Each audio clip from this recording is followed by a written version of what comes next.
Chapter 28. The final chapter. Inside the family court, Marcus Johnson was sitting in the confession stand. He had sworn an oath on an affirmation card to tell the whole truth.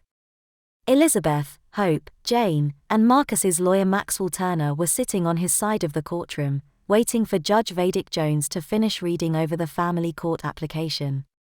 Marcus's ex-wife and her attorney were not present. Marcus Johnson, after reading over your most recent family court application, I have to compliment you on how you have turned your life around over these past decades, years. What has helped you to overcome so much? And still here you are, smiling happily. Marcus read from his prepared statement, for millions of people living in this world, the only choice in life is to be like Job, the noble man from the book of Job in the Bible. This story helped me through very difficult times.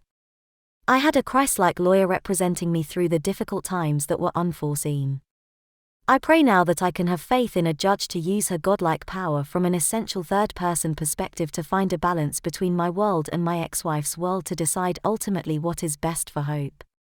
Judge Vedic Jones continued reading as Marcus began randomly telling a story. Job's story begins in the heavens, where God is talking to angels and saints about how loyal Job is. I imagine this as a universal courtroom in the center of the universe. God is the judge. Then Satan opposes God, declaring that Job is only loyal because he is rewarded, not truly tested. In Hebrew, the name Satan literally means the one to oppose. In my imagination, Satan is the barrister. Satan sent a devastating storm to kill Job's descendants, leaving one servant alive to report what happened. God had told Satan not to do this, but he did it anyway. Satan has free range to do whatever he wants except kill Job. Satan's intention is to push Job into depression so deep that it results in suicide. Anyone who does this is just like Satan, as suicide is a global problem that needs to be prevented. Marcus lightly slapped both his hands on the polished confession stand. Long story short, Your Honor. 7 sons and 3 daughters of Job are dead. He loses everything he loves except for his wife. Job refuses to curse God. Satan covers Job in boils from head to toe. Job's wife finds him disgusting and tells him to curse God. Remember, Job is tested by a deity, not a human. Job is not feeling so good mentally. He is cursing the day he was born, wishing he'd never lived. Remember, Job deserved none of this. And in every person's life, we all suffer from what we do not deserve or expect. Next, 3 friends come to criticize Job's situation. This book is very psychological. I recommend that everyone read it with an open mind. I appreciate your positive words, but please get to your point, Judge Vedic Jones ordered, sighing heavily. Long story short, Your Honor. Telling this story will lead to my point about hope, which I will get to soon. Job felt like committing suicide, having been pushed too far. Most who say they know this story do not realize how Job is really feeling inside. I have also learned that at some point in every person's life, we will be tested and pushed to suicide. That said, Job defended his innocence against his friend's allegations, just like I have made bail many times because I am clearly innocent. He clears his mind and clears his life, making it far less complicated. Job is seen as innocent until proven guilty instead of as guilty until proven innocent. Once Job stops listening to random opinions, he feels more in control of his life. Marcus took a much-needed deep breath. Trinity read Marcus's thoughts while seeing Maxwell talking to him behind a glass wall. Congratulations, Mr. Johnson. You are the first in Nankin City to be granted bail for an accusation of strangulation. Marcus cried, my ex-wife will stop at nothing to prevent me from ever seeing Hope again. Job is in an emotional place, surrounded by darkness and feeling like he is stuck in a surreal time loop, reliving the same repetitive moments. Job eventually demands an explanation from God for his suffering, yet Job does not curse God. God comes in the form of a storm cloud, not explaining to Job about Satan's game. Instead, God takes Job on a visual journey of the universe. Marcus opened his arms wide. I am interested in what you're saying, Marcus, but you're getting off topic.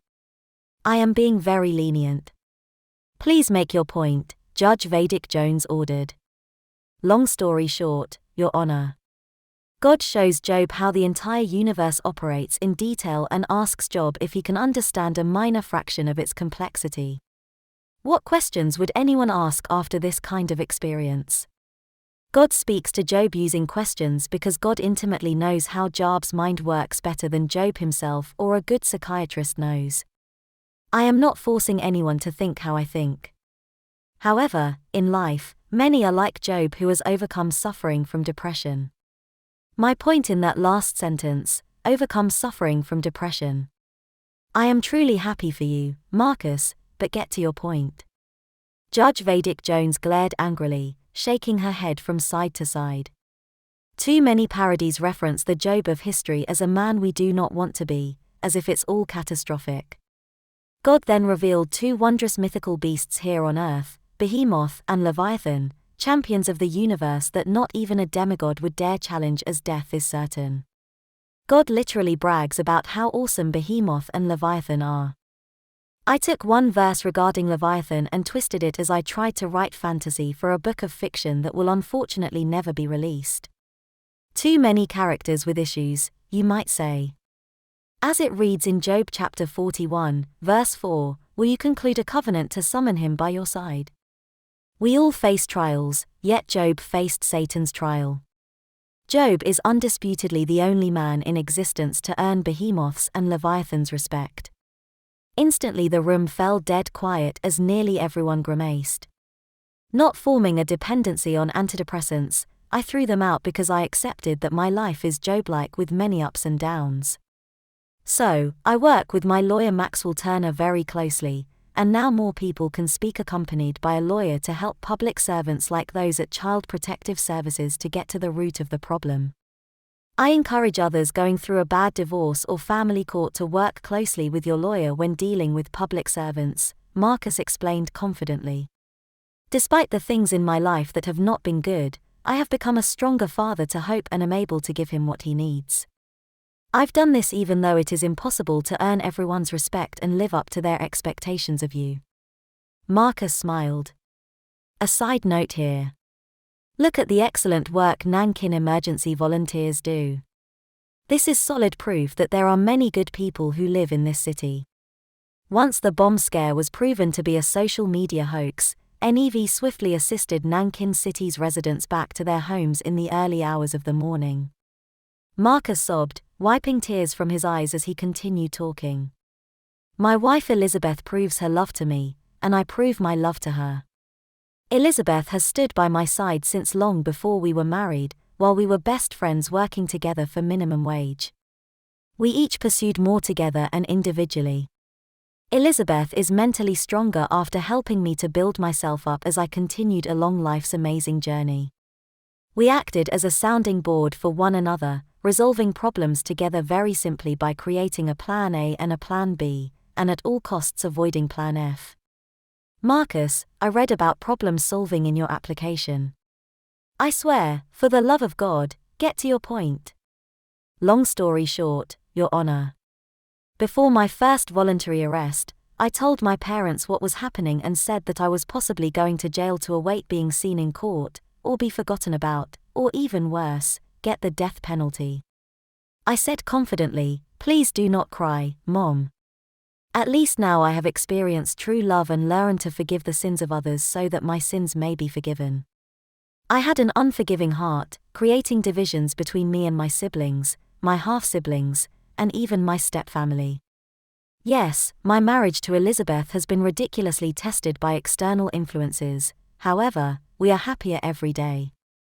Even beyond being tested, I believe it is worth being married to Elizabeth just because I can hold her and kiss her and see us enjoy life together every day. Create a covenant of respect with Leviathan? No, Elizabeth and I created a covenant of marriage between husband and wife witnessed by God. I respect and love Elizabeth, Hope, and so many true friends more than Leviathan's undisputed rank, Marcus explained lovingly. These points have already been established, although I am curious to hear more about Behemoth and Leviathan. At another damn time. Please, for the love of God, get to your point. Judge Vedic Jones twitched, struggling not to get angry. Oh, sorry. My point finally, Your Honor. We as a married couple have a good home for Hope ready. And as my application suggests, we will have Dr. Tracy Genelan supporting this delicate transition. Hope's 16th birthday is today. As I look out from the Tyson River train bridge every year after these court proceedings, I imagine Leviathan swimming through, making his way home toward the Mariana Trench. Every year on Hope's birthday I pray for the day I will see Hope again and inspire myself to write more novels dedicated to the good people in my life. Each year when I leave my home, Maxwell Turner and Arlo Sergio line up blind interviews for me to write more novels dedicated to Nankin City citizens instead of marching in the Ray of Hope parade and thereby avoiding conflict with Hope's mother. I do miss dressing up and being Edward the cat. However, that book is closed as another opens. Elizabeth also conducts interviews, gaining another perspective to share. As my application shows, we problem solve together. Marcus blew Elizabeth and Hope a kiss. Oh, sorry, Your Honor. Time has gotten the best of me. Maxwell has been sliding his finger across his throat for a while now, telling me to cut my story shorter. Crying more tears of happiness, Marcus said, I will remain in Gwenvale at home with my loving wife, where society cannot wrongfully slander me, my family, or even my ex-wife. I never wanted anyone in Hope's life to be hurt, so I walked away to minimize any risk of Hope being hurt. The court allowed me to mislead the media by pretending to be in solitary confinement. This is not being locked in, it's locking out crap and giving me headspace just as others who suffer depression need. Sorry that I swore, saying the C-word, Your Honor. That is enough from me. I seem to not get to the point. It's hard having only limited human contact. Marcus lowered his head submissively. Judge Vedic Jones shook her head, then directed her attention to Maxwell Turner.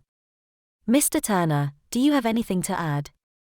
The point Marcus is struggling to make, as he clearly is a social plebiscite. Sorry, Your Honor, I meant social butterfly. What I mean to say is that he has written many novels and dedicated half the royalties to his assistant, co-author, wife, and best friend Elizabeth Johnson, who puts in her fair share of work. The other half of his royalties is dedicated to other people.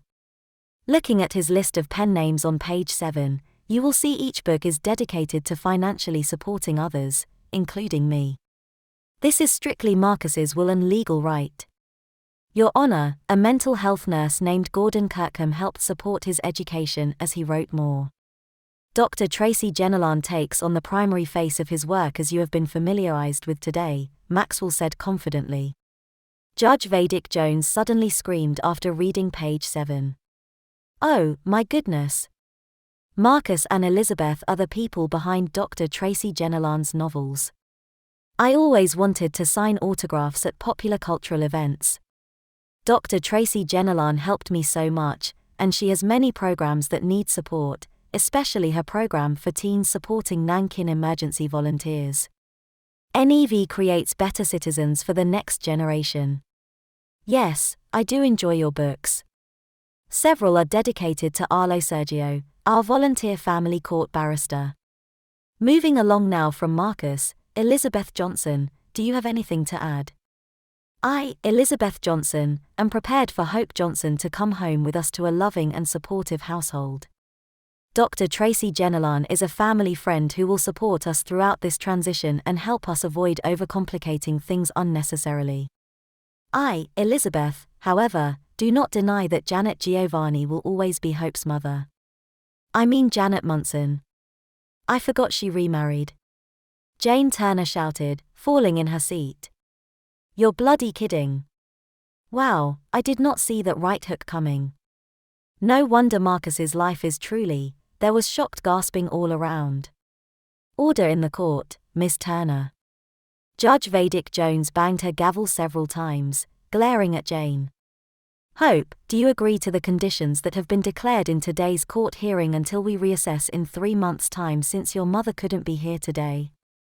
Or is Ms. Jane Turner, as your appointed attorney, adding to today's statements? I am finally home with my father, and soon I will reunite with my mother under supervised visitations. I wholeheartedly agree with the supervised visitations through this delicate process as evidence stacks up. Now, with the positive support of Dr. Tracy Jennelan, I will explain my disappearance at a more appropriate time as I remain close to those who unconditionally love me. My mother and father may one day be friends and put an end to the animosity. If not, it will be okay if they can at least be civil or just live worlds apart. I just ask for society to step aside and leave me in peace so all of us can reconnect as a family with our dignity intact. Hope formally bowed and sat down quietly. Judge Vedic Jones smiled, winking at Hope. Marcus, do you have anything else you would like to say to the court? Note, though, do not tell another story. Marcus pulled out a card from his shirt pocket. Short story, Your Honor. Job never learned why he suffered, and sometimes we too never learn why we suffer. Job learned to live in peace as God restored everything and gave him double what he had before, including 7 more sons and 3 more daughters, for a total of 20 children. I have missed Hope more than anyone could ever know. I prayed that Hope was still alive, even though for so many that is not always certain. Since my divorce from Janet, I've heard daily what I do not have, and that is hope. However, many more people told me what I do have, and that is Elizabeth. Tapping his fingers together, Marcus closed his eyes and took a short pause before speaking again. Lies are like movie remakes. The story was not told right the first 7 times. Oh, one final note, Your Honor. Read the final chapter of each story, where I wrote a hidden 4th-person perspective, sending a wider message forward.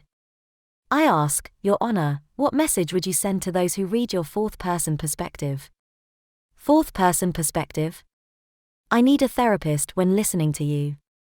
Perhaps Dr. Tracy Jennelan can explain the 4th-person perspective to me. I have more cases waiting for me today. Now go and enjoy some much-needed time with your son at your residence. Hope, you truly have wonderful parents. And give your stepmother, Elizabeth, a chance. She is wonderful.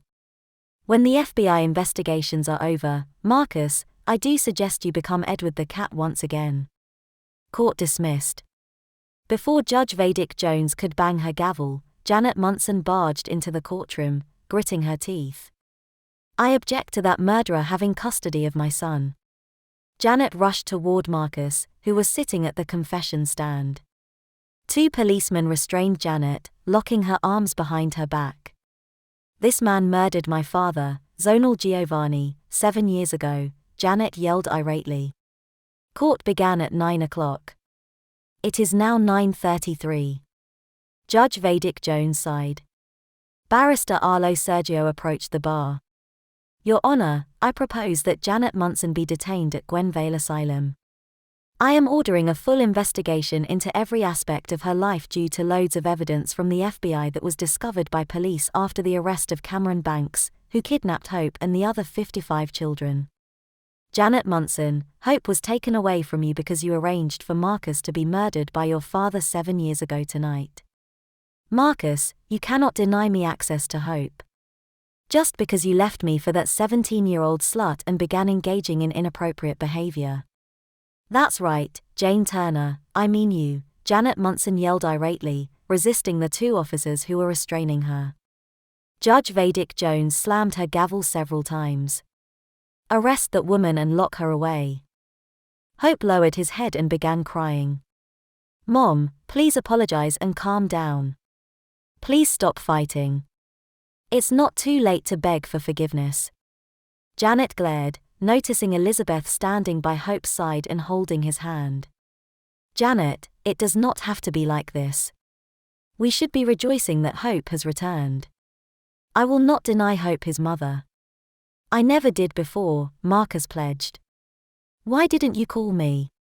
Janet grimaced angrily. Maxwell held up pages. Restraining orders between you and Marcus stating various conditions and lies you told crazier than the ones in movie remakes. Janet was taken out of the courtroom by police as everyone sat calmly. Judge Vedic Jones sighed. Marcus, I know your application testifies, but do you know who may have strangled Zonal Giovanni? No, Your Honor. Excellent. For the second time, court dismissed. Judge Vedic Jones banged her gavel.